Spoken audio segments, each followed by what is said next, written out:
The most exciting game in college football this week is Tennessee at Oklahoma. Boy, it's hard to pick against the Vols.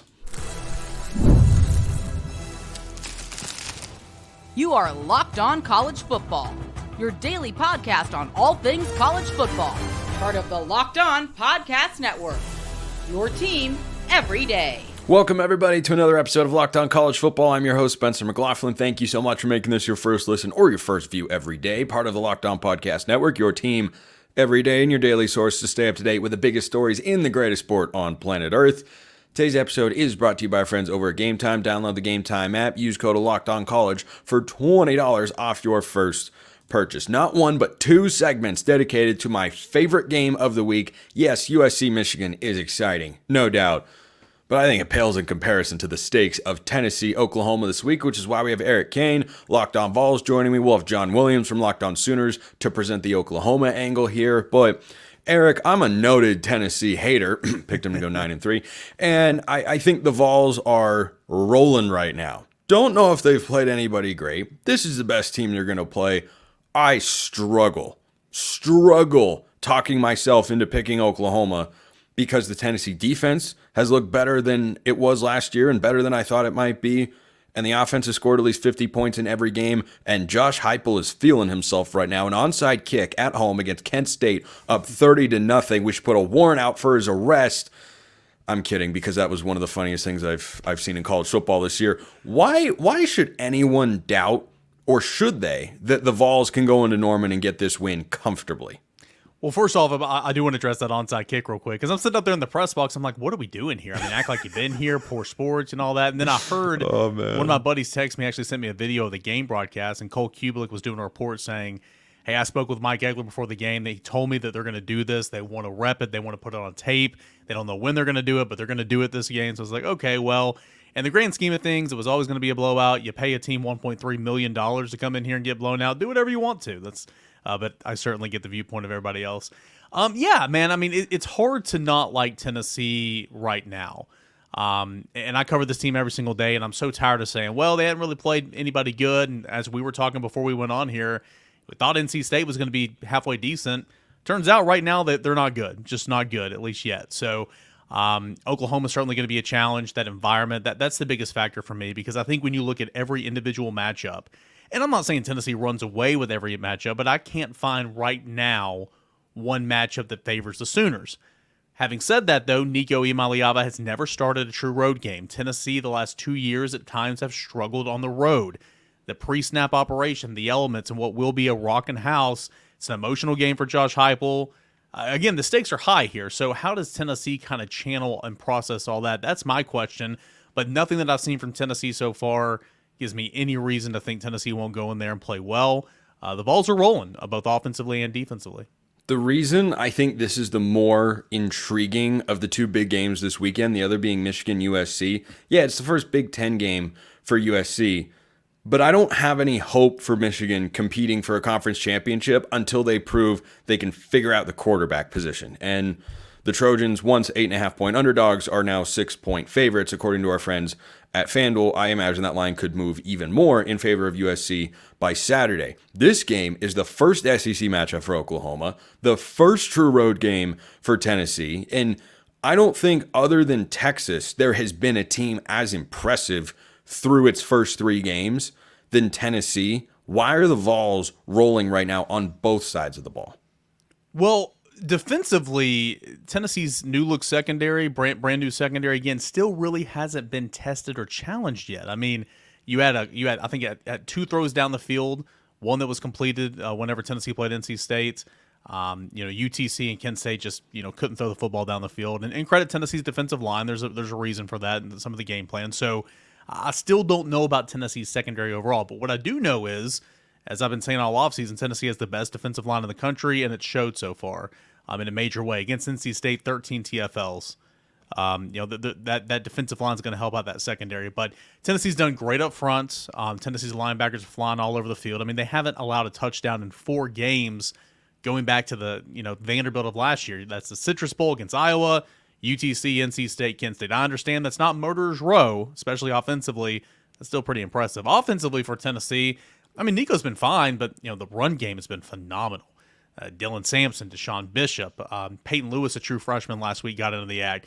Tennessee's offensive line Tennessee's offense has always been a really good rushing attack. Nobody really thinks about that when they think about Josh Heupel's offense, but it literally all starts with a run. They've averaged 200 yards a game since Heupel's been here, and the run game has just been phenomenal. So that's Tennessee's identity. Nico plays off that. He's, of course, made some plays, but really on all different cylinders. I mean, you can only nitpick a few things. It's like, 2-minute offense needs some work for Tennessee. It hasn't looked the best.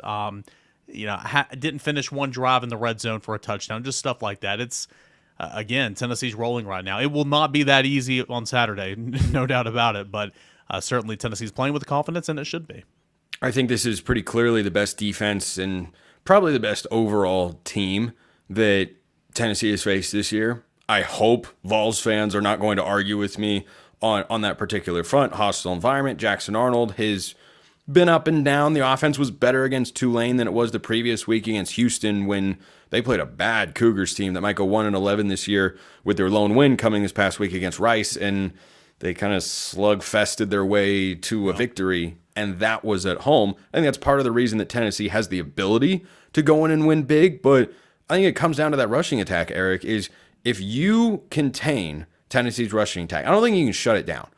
But if you contain it, if you hold them to, let's just say, 160 yards on the ground, which isn't a bad game, but it's not great either. It's not what Tennessee's been doing the last few weeks. Mm-hmm. You keep them in that sort of range. You force Nico to make those throws. How confident are you in his ability to connect with these receivers against the Oklahoma secondary? I mean, so far, so good, right? I mean, all the confidence in the world in Nico. And he's made a couple of mistakes already. He had 2 interceptions against NC State. One was just a bad throw, and Tennessee had 2 guys running routes. NC State dropped 8, and Nico threw it into the middle of 4 different guys. You can't do that. The other one, he was getting clobbered when he threw it. He probably should have just went down. But still, man, the explosive plays have returned to this offense, and there's so many different weapons out there. I mean, game 1, it was Dante Thornton. Game 2, it was the 12 personnel with the tight ends that Tennessee's been throwing in there. Game 3, Mike Matthews, a true freshman, former 5-star. I haven't even mentioned Brew McCoy, Squirrel White.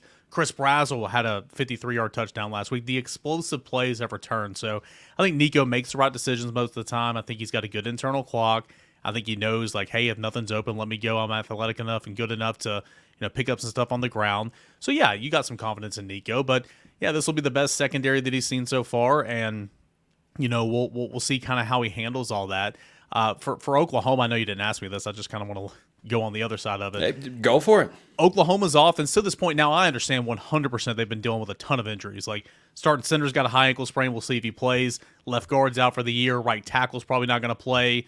One of the best receivers, Nick Anderson, might be coming back this week. 10 touchdowns. He's expected back this week. Yeah. Jaleel Farouk, I believe, has been out. I mean, injuries all over the place. But, I mean, so far that offense has no identity. Absolutely no identity. It's been Jackson Arnold throwing to the receiver from Purdue. Forgot his name. Deion Burks. There we go. And that's really been it. And Arnold running the football, too. I think this Tennessee defense, even if Anderson comes back, has a chance to really make a statement again. I'm not saying, shut him out, blank on the scoreboard like they've been doing it. But I think Tennessee's defense can control this game for sure and then allow Nico some room offensively to operate and, of course, rely on that run game. It's time for the best no-win scenario for us here on a show like this, Eric. It's time to make a prediction. All of our bad ones, nobody ever forgets. All of the good ones, everyone forgets immediately. That's the way that this game gets played. But you know what? It's fun to do anyway. I struggled coming into the year. I thought this would be a game, first road game for Nico, Oklahoma at home. I think Oklahoma's got too many moving parts right now. I think Tennessee's offense is far more connected than the Sooners right now, and I think as a team, they just look stronger across the board on both sides. Even in Norman, I'm going with the Vols here. I think they go and win 34-23 over the Sooners. Your game prediction, sir? Yeah, I got Tennessee winning. Man, it's early in the week, so I really haven't thought about the actual score.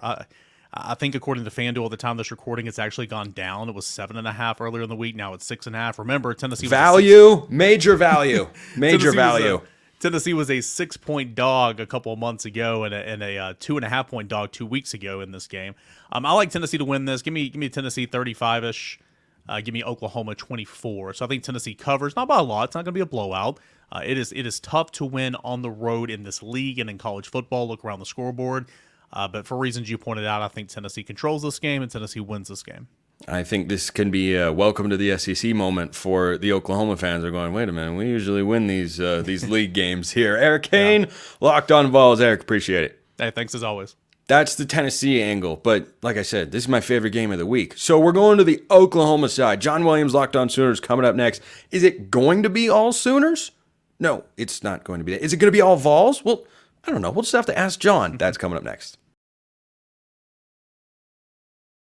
Before we get the Sooners side of things, let's get to FanDuel. You hear us talk about FanDuel a lot here at the network. Why? Because they're America's #1 sportsbook. And right now, folks, we got something a little different for you in the best way. Now through September 22nd, all FanDuel customers can bet $5 and get a 3-week free trial of NFL Sunday Ticket from YouTube and YouTube TV. Then with the YouTube TV base plan, you'll be able to watch every regular season Sunday afternoon out of marquee game. All you need is a Google account and a current form of payment, and you can cancel anytime. Plus, everything you want for college football, it's over there.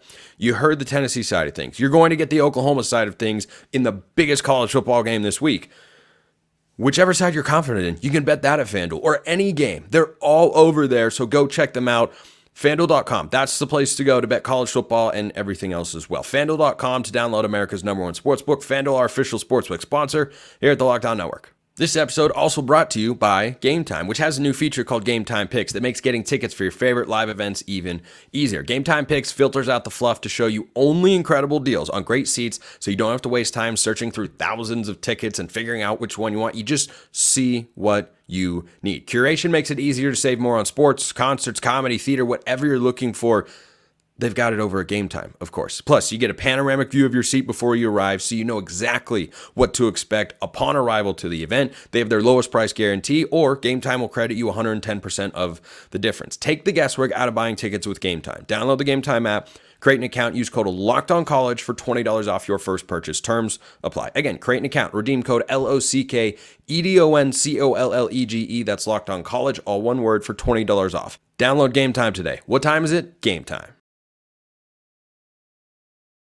Well, we've heard the Tennessee side of things. Let's hear the Oklahoma side of things. That is John Williams, the Locked On Sooners host, not the famous composer, joining me here on the show. He's probably tired of me making that joke because I make it every single time that I have him on. But I just love John Williams too much to not point that out. So let's talk football here, John, because Tennessee is wildly impressive.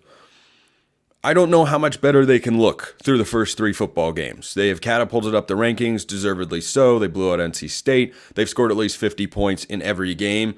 How much hope do you have that the Sooners can pull this one out? Hey, I've got hope. This is going to be a home game for Oklahoma. They've got a really, really good defense. They've got an offense that's getting better week by week. They're a team that's getting healthier, most importantly, week by week, especially up front along the offensive line. As much as we want to talk about, hey, this is Oklahoma's first SEC game. This is Jackson Arnold's first game against an SEC opponent as a starter. It's Nico Iamaleava's first game against an SEC opponent as a starter.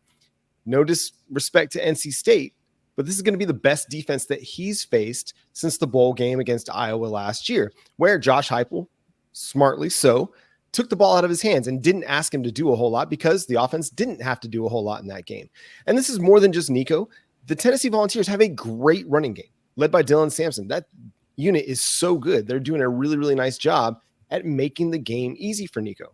But this is, again, the best run defense that Tennessee will have faced this year. So it's going to be a bit of a challenge for the Vols. They're a good team. I'm not going to sit here and tell you they're not a good team, but they're going to be facing challenges from the Oklahoma Sooners as well, who have a defense that has a chance to be one of the better units in the country this year. When you look at this Tennessee offense, it's explosive, but they do want to run the football, I think, more than people might realize. This has been kind of a narrative with Josh Heupel teams over the last couple of years. You think of all the passing and Hendon Hooker when things really got going. They beat Alabama a couple of years ago, but they have wanted to play balanced, complementary football and not ask Nico to throw it 45 times and go for 350 to 400 yards and 5 touchdowns in order to move it. What do you think this Oklahoma defense brings to the table that is going to make the rushing attack tougher? Oklahoma's defensive tackle rotation right now is really, really good. They got the Dominic Williams addition in the transfer portal during the spring window, and he's been an impactful player. He's playing a lot of the 3-technique defensive tackle. You got a true freshman in Jaden Jackson, who everybody in the country wanted, and Oklahoma landed him. he's emerged and he's become a starter for this team. And that's only happened one other time in the last 25 years. And that guy was Tommy Harris back in the early 2000s. So that goes to show just how good Jaden Jackson has been. And he's been really good in Oklahoma's first 3 games. But beyond that, Grayson Halton is having a really strong year. So the defensive tackle group is playing really, really good football, but the linebacker level is playing great as well, led by Danny Stutzman, an all SEC preseason selection, an All-American from last year. This is a really good team defense. And even when the first guy's not getting to the ball carrier, you're seeing several guys coming up and cleaning things up for Oklahoma. And that's what's been so key to them being successful. You know, Houston's tried to run a lot of misdirection. Tulane came in with a really good offense, with a really good rushing attack led by Mekhi Hughes, and Oklahoma was able to shut it down. So this is a unit that is defending the run really, really well. And if they're able to do that against Dylan Sampson and the Tennessee Volunteers rushing attack, it'll help put them in better situations to be able to defend, again, an explosive Josh Heupel offense led by Nico. Last week, the Oklahoma offense was, shall we say, unimpressive against Houston. It was not putting up the sorts of numbers. I think the defense was not perfect. There was a blown coverage, but the defense was mostly fine, and I think that's the good news if you're Oklahoma in this game. But I'm thinking of the offensive performance against Houston. Wasn't that impressive, was better against Tulane last week. Mm-hmm. When you look at this Oklahoma offense and what Jackson Arnold has brought to the table, can they win a shootout with Tennessee? Can they go toe-to-toe, blow for blow with what the Vols could do? Like, if this game gets to the point where both teams are in the 30s, do you think Jackson Arnold and Deion Burks and the rest of those Oklahoma weapons can keep up in that sort of game? What gives me a little bit of optimism that they might be able to do that this week is they're probably most likely getting Nick Anderson back. This is a guy that had 798 yards receiving last year, 10 touchdowns, was really, really good in a breakout role. Is a 6'4" dude. He can run a full route tree. He can win deep, average more than 20 yards per reception last year. You're getting him back, first opportunity that we'll get to see him this year. That's going to take a lot of the pressure off of Deion Burks, who has been really good in his slot wide receiver role, but you haven't been able to stretch the field with him just yet because teams know that's really your only threat in the passing game. So you get Nick back. You're probably getting at least one of your starters back along the offensive line, in particular center Branson Hickman, who came over again in the spring transfer portal window from SMU.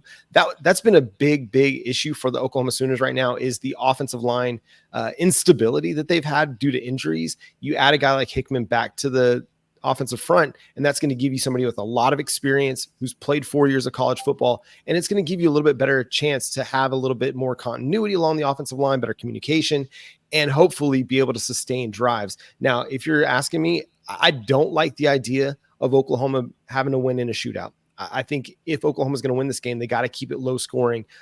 But they've shown that they're willing to play some ball control offense. They're not necessarily playing the Jeff Lebby up-tempo type of offense. They're playing more complementary, allowing their defense to be successful as opposed to running a lot of these 15-second 3 and outs that we saw under Jeff Lebby the last couple of years. But because of the guys that they're getting back, I think they have a greater chance of getting into the 30s, running into high 30s and early 40s than maybe they would have 2 weeks ago. But again, it's got to be a defensive game. It's got to be a run game for Oklahoma, I think, to have a better chance to win this one.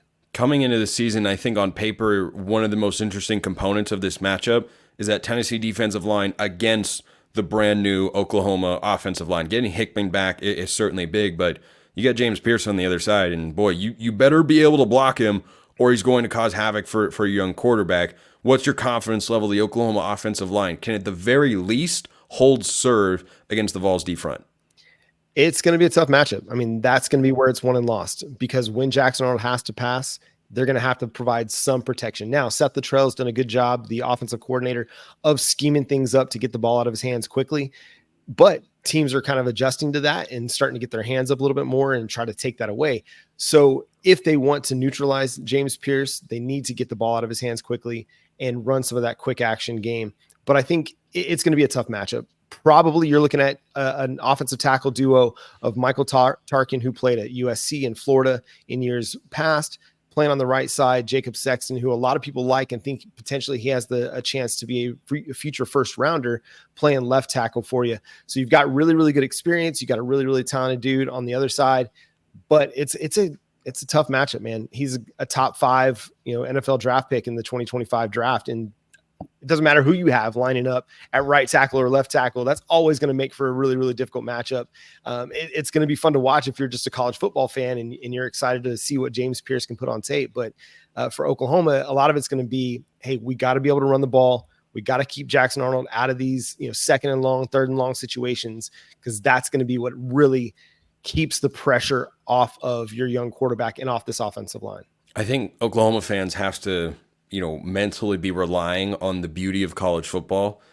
It's the most unpredictable game in the world. When you have big favorites in college football, they can lose the game outright all the time. In the NFL, it doesn't happen. How often do you see 11, 12, 13-point favorites win? Now, this line is Tennessee minus 7.5 last that I had checked, which is certainly more than Oklahoma fans would probably like. When you're on the road, I mean, that's basically 10.5 points. Yeah. I agree. And I think that for Oklahoma, the craziness that you're having to rely on is through 3 games, there's no question Tennessee has been more impressive. They have played every game at their absolute best. I know 2 of their opponents have not been worthwhile, Chattanooga and Kent State, but they played NC State, a team that had legitimate ACC dark horse title aspirations this year, and it was competitive for about 1.8 quarters. And then Tennessee turned on the Jets. The defense came alive. The offense got things rolling. And suddenly that wasn't a close football game. So let's wrap up with your prediction here, John. I gave mine earlier in today's show. I've got the Vols going into Norman. I thought they'd win this game before the season, but I struggle picking against Tennessee with what I've seen from them so far, particularly how they bring the energy on the defensive side of the ball. I have Vols 34, Sooners 23. Your prediction is... Yeah, I feel good about Oklahoma, man. I know this is going to get me crushed, and people are going to think I'm crazy and just a homer. And I get that. I get it, but I'm going to rely on a defense that's really, really good, and I think they're going to be able to do enough against the Tennessee run game to keep them off schedule and put Nico in some longer down and distances that he may or may not be quite comfortable with. Again, first big time road start for him, true road start. How's he going to respond? So give me Oklahoma 23-20. It's going to be a close game, but I think Oklahoma comes out on top. I think if anybody gets to 30 points, Oklahoma goes down. And I agree with your prediction in that if both teams are under 30, that favors Oklahoma. But once you get the score rolling up, I think that's right where Tennessee wants to be. John Williams, Locked On Sooners. John, appreciate the time as always. Yeah, it's my pleasure. We're going to the ACC next. Is Florida State going to lose again? Are they going to lose? Are they going to be 0-4 when Cal comes to town? And just how seriously should the ACC be taking Syracuse? Plus every ACC prediction for every game this weekend. That's coming up next. Hey, Locked On College Football fans, have you heard about ROY? It stands for Return on You, and it's a new platform that lets you, the fans, get involved in NIL like never before by making contributions directly to your favorite athletes. Here's what makes ROY different. They directly support players. ROY allows fans to directly back their college football athletes. With ROY, fans can play a key role in shaping the future of their favorite teams while athletes maximize their name, image, and likeness potential. By supporting players directly, you can help shape rosters, retain talent, keep your favorite athletes out of the transfer portal. As you all know, NIL has changed the game for athletes. ROY changes the NIL game for fans. Download ROY for iOS or Android and enter the referral code LOCKEDON, 2 words, locked space on, and you'll automatically be entered into a sweepstakes to get $5,000 cash. Visit joinroy.com for additional details. No purchase necessary, void where prohibited. Get off the sidelines and into the NIL game with ROY. Is Florida State going to lose again? Look, I refuse to pick them to win until they win a football game because the offense is inept. That's Jackson Holzer, Locked On Syracuse, joining me here. We're going to pick every game in the ACC this week, but this game would have been written off by most, certainly not on this show, that never could have possibly happened, as a win for Florida State in the preseason, but this line is down to -2 for the Seminoles. I see nothing, absolutely nothing from this Florida State team to give me any confidence that they can go, even at home, and win this football game. I think the Bears go into Tallahassee and get it done 27-17. I'm in the same boat as you. Why would I pick Florida State to win a game until they prove otherwise? I mean, Florida State's just bad. They're terrible. They can't really do anything. I guess their defense finally showed some signs of life against Memphis, But there's only two components of offense: running the football and throwing the football. If you're not good at throwing and you're not good at running, you're not going to have a good offense. And they haven't moved the ball once, except for the opening drive against Georgia Tech, really. That's it. So, yeah, I'm going to pick Cal. I honestly, they should be favored, too. Barring a special teams touchdown, I don't know how the Seminoles are going to score more than 10 points. They can't, and they refuse to trust DJU, and frankly, with good reason.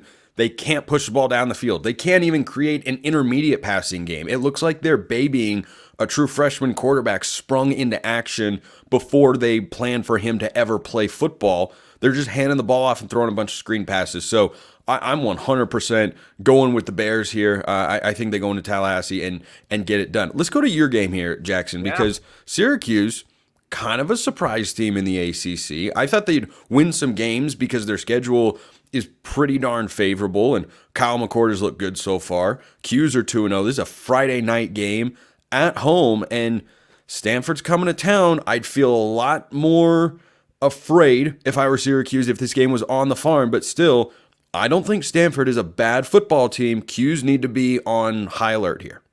I think they do need to be high alert, and luckily for us, I think they are on high alert. Now, they are coming off a bye week, and so is Stanford, but we have a first-year head coach who has never been a head coach at any level prior to Syracuse.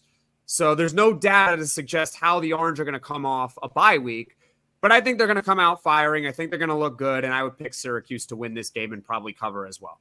What is the one scenario, or maybe you think there are a couple different ways, that Syracuse loses this game? You know, Stanford against TCU, they were competitive, but they lost at home, and then, you know, they had an easy opponent in their other game that they've played this season. But how does Syracuse stumble and allow the Cardinal to walk in to their home stadium and get a win? So, Spencer, I think I was watching your podcast, I think last week, and you mentioned something about a box score stat, where there is that one stat that's like eye-popping, and you're like, huh? And in each of Syracuse's first two games, there has been that one stat where you look at it and you're like, what happened? We know what happened in week 1 against Ohio. They let up 250 yards rushing. They solved the run defense against Georgia Tech to many people's surprise. They solved it. But against Georgia Tech, they have 3 special teams miscues. You have a block punt, a block field goal, and you fail to recover an onside kick. So I can't necessarily give you that one thing, like specifically as to how Stanford is going to win this game, or because I don't think they're going to win the game. It's more of if there's one of those box score stats that you can look back on that could derail an entire team, because I think Syracuse is going to control the pace of play. But let's just say they turn the ball over 4 times. Well, then Stanford really has a good chance of winning. Yeah, I mean, I think you turn the ball over 4 times, you can lose to just about anybody in college football. I think the Qs win. Maybe not to Florida State. Oh, the Seminoles with a body blow. It's so well deserved. It's a terrible football team. They were the first and only team to hit their preseason over-under win total with the under, because they're 0-3 and their win total is 9.5. I think the Qs win. I'll take Stanford to cover that number, though. 24-17. I'll take Syracuse to win that football game. Let's go elsewhere around the ACC and give some rapid-fire picks for the week. NC State travels to Clemson. Wolfpack, one of the most disappointing teams to start this college football season. They're a 20-point favorite. I think Clemson is really good. I don't know if they're covering 20. I'll take them 38-20 over NC State. I don't think NC State's going to score 20 points. Really? I don't think they're going to score 20. Aren't they starting a true freshman quarterback this week against that Clemson defense? Okay. Against that Clemson defense, really? They have more talent. I think it's going to be a bloodbath. It's in Death Valley. I will go 34-7. I might not like my prediction by the end of it. I'm going to stick with it. Maybe a backdoor cover. Take integrity. Maybe a backdoor cover. It could be one of those things where it's 34-7 in the fourth quarter, and then and then they put up a couple touchdowns. Yeah, exactly. There you go. That's the backdoor cover. James Madison going to Chapel Hill to play North Carolina. I was down on North Carolina coming into this year, and yet I look up and they're 3-0. Do you think they make it 4-0 against the Dukes? Yes, I do. I do. Favored by 10.5. I'll go North Carolina, but again, I like the underdog there. I'll to take cover the Madison number. To cover, but I'll take 31-27. Home is going to win that game. I think 31-27. I think James Madison, solid. Can't overlook him. Virginia going to Coastal Carolina. I think this is a toss-up game, frankly. This game is being played in South Carolina. Give me the Chanticleers to knock off the Cavaliers. I actually agree with you on this. And you look at the line, it's 3 points for the road team in Virginia. Yeah, those home underdogs, when it's within a couple of points, we saw this with Syracuse a couple weeks ago. That's a prime opportunity for an upset right there. Give me Coastal Carolina. Again, I love the underdog on the spread, but not the money line. Georgia Tech, 10.5-point dog at Louisville. This is probably one of the bigger games in the ACC this week. I think winner probably is ranked inside the top 25. Georgia Tech would be 4-1. Louisville would be 3-0, and Louisville's currently ranked 19th.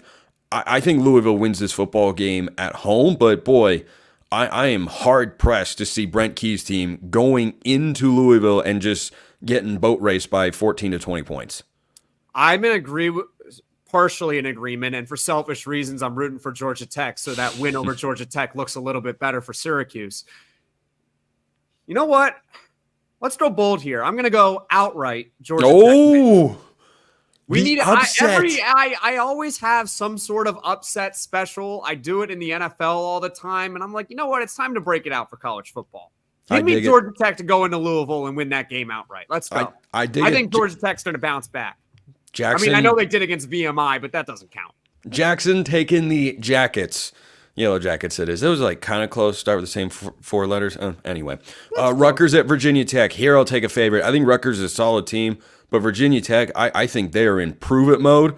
I think that loss to Vanderbilt has given them a little bit of a chip on their shoulder. I think they cover that 3.5. I'll take Virginia Tech 30-17 over Rutgers.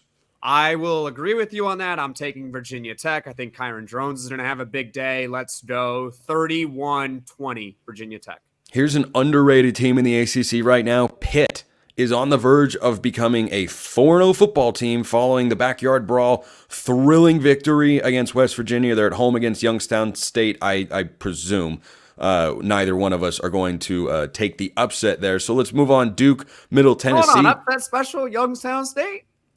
You're not going. You're going to take Youngstown State. Okay. Just making sure we're on the same page here. Eli Holstein's been playing some really good football for the Panthers. How about Duke and Manny Diaz with Malik Murphy at quarterback? They had that game at Northwestern that went into overtime early in the season. They're 3-0. They go to Middle Tennessee, 2-touchdown favorite. You think they cover that number?